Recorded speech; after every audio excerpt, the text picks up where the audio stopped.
Okay. All right. Hey. All right. Good morning. All right. Good morning. So I want to. There was some stuff I seen this week that I wanted to talk about. I seen some articles, and then I seen a video, an interview by News Nation to this individual named David Grusch. I took some notes because there's some things I want to hit about that interview. David Grusch, I think I'm saying it right, Grusch or Grosch or whatever it is. He is an Air Force veteran. He served in the Air Force for I don't know how many years. I can't find a lot of his service information. There was images found of him in uniform. I mean, it's been determined. I guess they've confirmed he served in the military. That's not what I'm questioning here. Anyways, David Grusch came forward as an Air Force veteran. Now that there's this new legislation that lets whistleblowers come forward without penalization and things like that for certain things, right? And one of those new certain things is the UFO, UAP phenomena where, service members, pilots, whether it be regular grunts just sitting on a mew on a boat just staring out into the ocean and seeing something crazy, or a pilot chasing a tic-tac, right? In 2016 off the USS Nimitz, or not in 2006, 2004, that came out in 2016, right? It got released by the Pentagon in 2016. Anyways, so David Grusch is a military veteran, Air Force veteran. He's 37 years old. He just recently came forward on News Nation in about a 10-minute interview about how in his time in the Air Force, he wasn't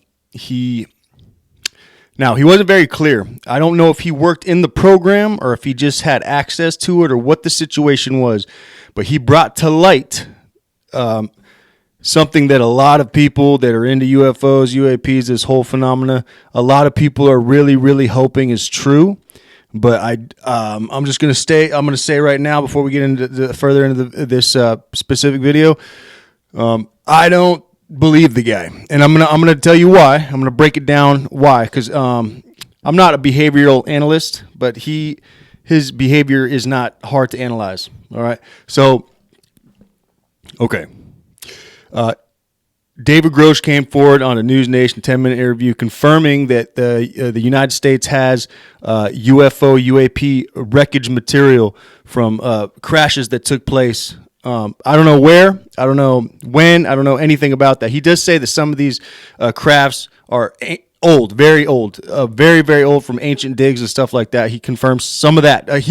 When I say he confirms, I'm saying he himself, as an individual, confirmed or said to News Nation, or said that these things existed. All right, so he confirmed. I'm not saying it's been confirmed. I'm saying that's what he said. Okay, so maybe I won't use the word confirmed because that's just confusing. But he had said that we have in our possession, in the United States federal government, in our possession, some of these crafts, some of the material from these crafts. Pushing forward. He also claimed that he feels better now, like I said before, now that there's that new whistleblower legislation that protects whistleblowers, specifically UAP, UFO situations. They'll protect them under the Uniform Code of Military Justice. However, they protect them. They're protecting them now, so that's why he's coming forward. He filed a whistleblower complaint with Congress and supposedly passed over some evidence that he was in possession of to Congress, right? Later in the interview, though, it states that that David Grusch claims he has never seen a craft. He has never seen anything, never seen a photo of a craft, nothing of the sort. And this is a minuscule part of the interview. Like, you have to really be paying attention to catch it. But his confirmation of the existence of these crafts are based off of what people have said to him, or basically hearsay, what people told him. And literally, it's on the News Nation interview. It says that he has never physically seen anything or had a photograph or seen a photograph of anything. It's just from what other people have told him. It's hard to be a whistleblower, right? Claiming things that just you heard about. It's really like whistleblowing gossip. You know what I mean? It's a very kind of gray area. You see, David Fravor with the USS Nimitz. He seen the Tic Tac. He had it on. He had like video and then audio of him speaking to his other pilots. Like, there's no mistaking that they ran into something. There's no mistaking that, right? And that information didn't come from somebody else. That came from David Fravor and his freaking plane, right? From the cameras on his plane, the software on his plane, whatever. It's all recorded incident.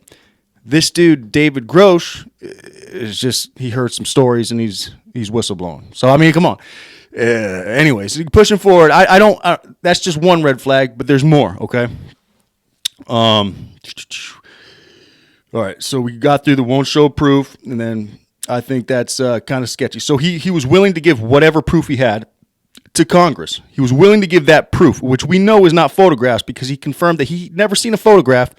Right, in the interview, he confirmed he'd never seen a photograph. So what he gave as evidence to Congress, I believe, if it exists, right, if this is all true, is just documentation, which is not a bad thing, right? But documentation is not, it's not visual. It's not a picture. It's not an image. It's not a video. It's not any kind of media. It's just words on a piece of paper, man. So if I'm thinking, so he said he passed over some evidence to Congress. I'm thinking it's not imagery, because he's claimed he's never seen a physical photo of a craft. So it can't be a photo, right? So it's got to be some kind of documentation. That's what I'm thinking. And he was willing to go on a News Nation for 10 minutes and talk to these people, right? He was willing to say his whole story to the world, right? On national news, right? But not willing to provide any evidence, even though there is whistleblower legislation now that protects them in these kind of situations. He was only willing to give said evidence to Congress. He was only willing to speak to the world, right? But only willing to give physical evidence to Congress. He's not willing to give physical evidence to the world. He's just willing to speak. So sounds like a mouthpiece to me, man. So, that's all I'm saying. Anyways, so pushing forward, that's just another red flag, right? He's willing to give evidence that he's protected in having only to Congress and not to News Nation, where he went and sat down for 10 minutes with them and just said a bunch of words. Anyways, pushing forward, next red flag. He claims he hasn't seen photos of the craft himself, and we just talked. I just touched on that. So yeah, that was another red flag. He claims he's claimed these things exist and stuff. He's never seen them. He's never seen a picture of them. Just people told him. Okay, but he got 10 minutes. He got a 10-minute segment on News Nation in front of the world, just because of what people told him. All right. Anyways, third red flag. When asked, "Are there bodies?" he says this verbatim, mind you: "When you recover downed crafts, you typically find dead You typically find dead pilots. As fantastical as that sounds, it's true." Those are his words. He didn't say yes, they got bodies. He didn't say no, they got bodies. He says when you find a downed craft, you typically find dead pilots. That's not a fake. That's not a false statement. Like if you're in combat, right, and someone shoots down an aircraft and you're tasked out with going to do some kind of battle damage assessment on that aircraft, chances are whoever was piloting that craft is dead. I mean, that's not a unique answer. All right, that is a fill air with space answer. That's basically just bullshit. He just used bullshit, basically just talking bullshit, and we all listen to it for 10 minutes. So when asked if there are also bodies with the wreckage, he said typically you get dead pilots with downed aircraft. That's not a yes or no answer. I don't trust the dude. Anyways, credentials, are they there? I went to look for him. I can't find nothing on his military service. You can see some pictures of him in Air Force uniform from 10, 15, 20 years ago as a young enlisted cat. I think he was enlisted. I think he became officer. Anyways, I just seen 2 or 3 ribbons, and he looked like a young cat. So that's the only evidence I have of his service. But News Nation confirmed supposedly that he was an Air Force veteran, so I'm not questioning his service or anything like that. I'm sure he served the country. I'm not questioning that. The validity of this story, I'm questioning.